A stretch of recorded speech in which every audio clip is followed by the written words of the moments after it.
because of the way technology has come into the labs. And that is, in the olden days, they used to all have lab notebooks and they would write everything down on a lab notebook. But now everything is electronic. So they have electronic lab notebooks.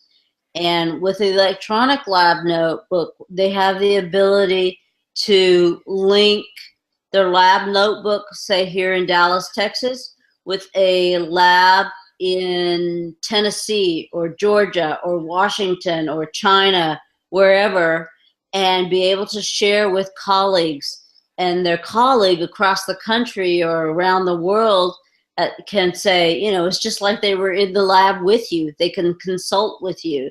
So that's why I think it's, you know, really going to be more of a trend for open science, because we're already in that age of using technology to make things more efficient, because the whole lab notebook model, what happens with that is those lab notebooks, they go on a shelf.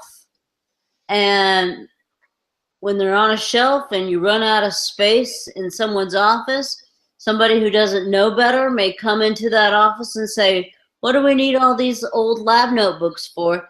And pitch them. And that is where the library comes in to have a lot of importance of maintaining old lab notebooks. And with this modern day invention of electronic lab notebooks, we have to look at how are we storing the data, and are we backing up these lab notebooks so that if something catastrophic were to happen on a particular server, that all would not be lost. So yes, I think it's a trend, that open science is a trend, and that, you know, in the next 5 to 10 years, we're not even going to think about it. It's just going to be, you know, as prominent as electronic journals and books are today. You just expect to be able to click on an article and see it.